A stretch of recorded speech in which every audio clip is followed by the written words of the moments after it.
The Lion Boy, Chapter 20. "Ah," Charlie said, "I should stretch my legs a bit."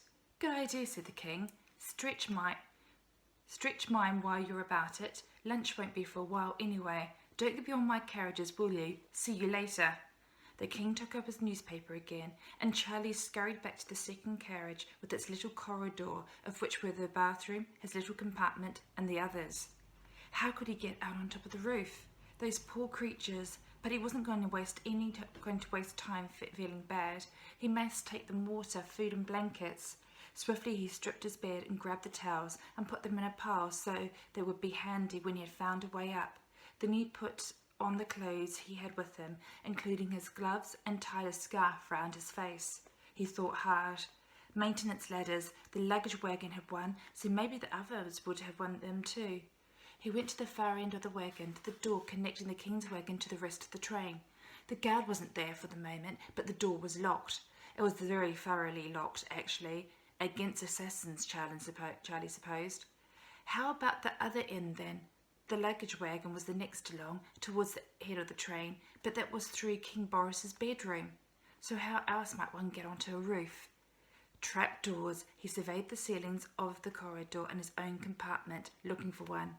He dared not look in any of the other compartments. The huge man must be somewhere, and Charlie didn't fancy disturbing him, or Edward. At first Charlie thought he was having no luck, but then, in the bathroom, he realised that the ornamental panel above the tiny bathtub was, in fact, on hinges, and that, yes, those were bolts along the side. He clambered into the bath, and by standing carefully on the edges, he was able to reach. He pulled the bolts back. They slid easily and pushed hard to lift the trapdoor, which was extremely heavy. Trapdoors in train roofs are not designed to be opened while the train is racing along through a snowstorm. Charlie had to push hard, lunging and straining. But he was a strong boy, made stronger by his time with the circus. Finally he managed to get the door to lift. Then the wind rushed in through the gap and suddenly lifted the trapdoor and slammed it open. First a pile of cold, wet snow fell in on Charlie's head. The wind hurtled around the bathroom like a furious tornado, flapping the curtains and throwing the towels on the floor. Charlie hissed through his teeth, put one hand on each side of the trapdoor's frame, and pulled himself up. In a moment he was lying half in and half out, his legs dangling and his face burning in the teeth of the wind. Outside was like a different world. The cold nearly took his head off. He had to lie as flat as he could because of the speed of the train. Holding on tight and sheltering his eyes, he could see that there was a sort of runnel down in the middle of the train's roof, which was slightly sheltered. That's where the lions would be, but he couldn't see them. Oh, well, of course he couldn't see them. They weren't on this roof. They were on the next one along, the luggage wagon. He was going to have to go and fetch them, travelling against the wind and the air rushing over the train. Narrowing his eyes, Charlie peered up ahead, and he didn't like the look of this challenge at all. Putting his jacket round him, trying to tuck his trousers further into his boots, he lay along the top of the train and wriggled himself into the runnel. It was better in there, quieter for one thing, and less wind against him for another, but was still extremely uncomfortable. He had heard tales of how flesh can stick to freezing metal. He hoped it wasn't that cold. Flat on his belly against the cold metal, Charlie shimmied himself along the train. As he went, he began also to be scared. Physical discomfort can do that sometimes. The worse your body feels, the worse your mind feels. It's hard to be brave when you're cold or hungry or tired. But Charlie, though cold, had slept the previous night in a cosy bed and was full of toast and strawberry jam. So as he was pushed through the widely snowflakes, working his way along, he was thinking only about his friends and how to help them. When he found them, he was horribly afraid it might be too late. They were lying in a pile, bedraggled and shivering. They were wet, and if a lion could look pale, they looked pale. Their ears were down flat, their whiskers limp. The snowflakes falling onto their golden sides weren't even melting.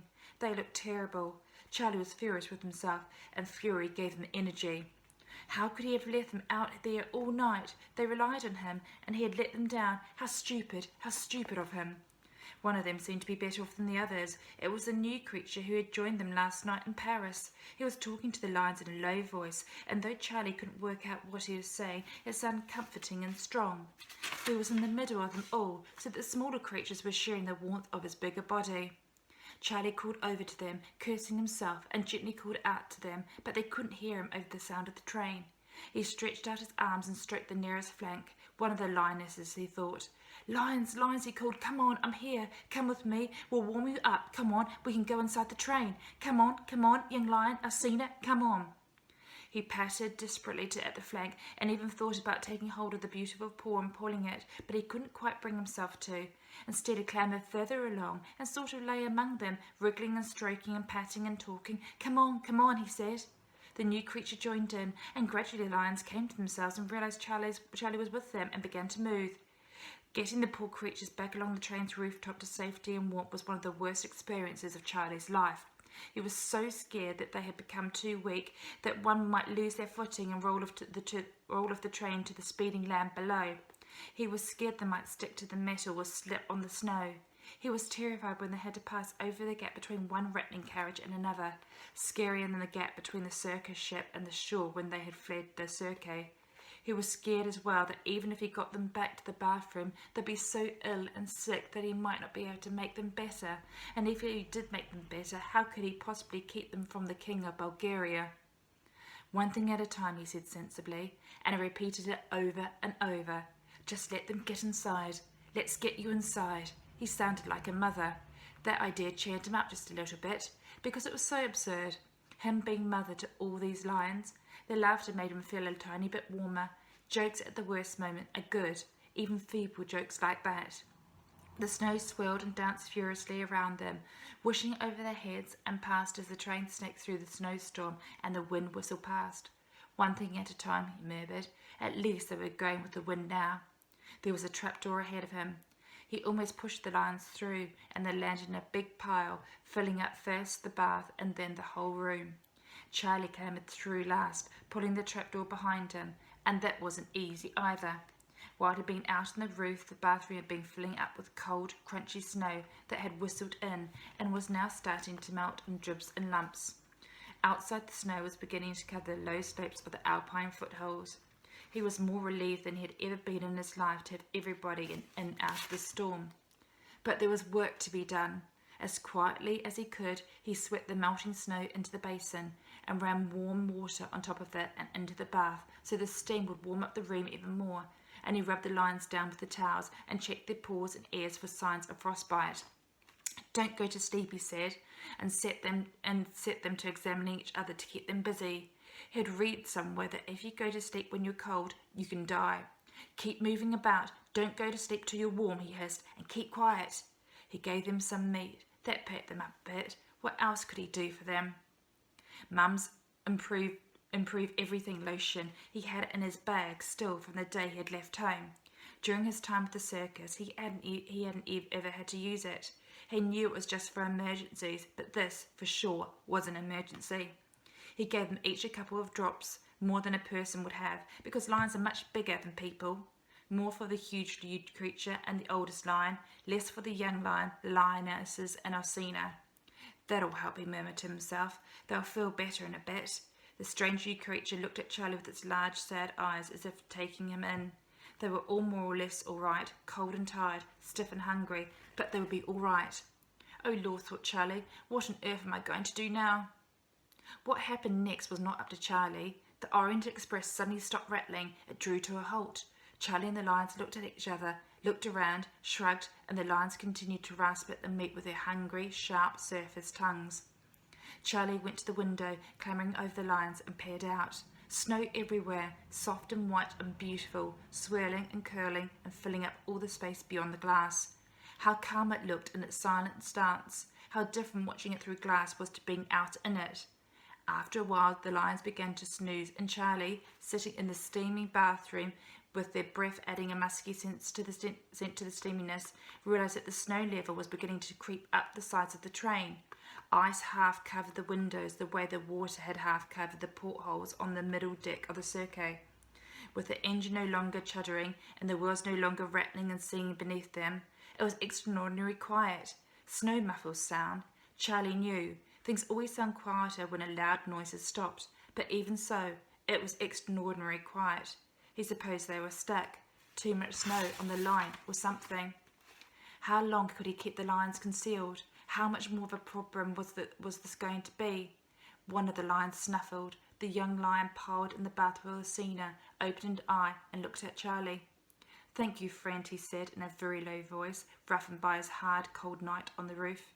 Charlie wondered for a moment if he was being sarcastic. He must have realised that Charlie had neglected them for hours and hours, but he was not being. He was genuinely grateful. "It turned cold very quickly," said the lion. "It is good you came when you did. If it hadn't have been for—" Here he gestured the creature. "I don't know what would have happened. Thank you for not forgetting us." Charlie felt awful because he had forgotten them. Blinking, he flung his arms round the lion's neck. "I'm so glad you are safe," he said. "Safe for now." "Why only for now?" asked the young lion, fear startling into his eyes. "Is there more danger here? Should we—" Charlie calmed him. "No immediate danger," he said, "but this bathroom belongs to somebody who may want to use it. We must be very quiet." He had locked the door, but who knows how long it would be before Edward or one of the guards would want to use the room. Should he try to move them to the cabin where he had slept? No, he couldn't risk their being seen. The snow and ice made the light in the bathroom curiously pale and greenish, like underwater light, cold light. He could still make out the tops of icy trees on either side, painted in frost. What had looked swirling and beautiful was now starting to look crisp and evil. He put his face up to the window. Hailstones rattled against it and gave him a shock. He shivered. We must be quite high up in the mountains, he thought. The next thing that happened was that the chef du train, who was not a chef but the train's boss, came to the door of King Boris's carriages. Charlie could hear him clearly from the bathroom, talking first to the first guard, then to someone else, then walking past the bathroom door and addressing the second guard. Very politely, but very firmly, he was insisting on speaking to the king. In the end, the king was informed, after much use of phrases such as "impossible," and "I'm afraid, monsieur," and "I think you will find," and "with every respect," and "as a matter of security," and "for any lesser reason we would not dream of discommoding." Discommoding again. Charlie was very much hoped that he and the lions were not about to be discommoded, i.e. turned out of the bathroom in front of the chef du train. The chef du train was ushered into the king's presence, and Charlie, having instructed the young lion to lie behind the door in his absence to prevent it opening, quietly slunk to a position behind the door of the king's carriage where he could eavesdrop. The bodyguard guy had gone in with the chef du train, so the coast was clear. Charlie wasn't being sneaky. He was desperate. He needed to know why the train had stopped so he could plan accordingly.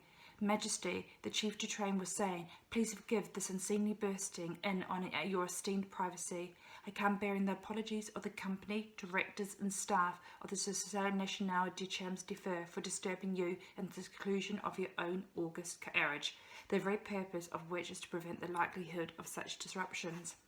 "If the matter is so important, just tell me what it is," said the king kindly. "Your Majesty will have noticed that the train has stopped," said the chief du train.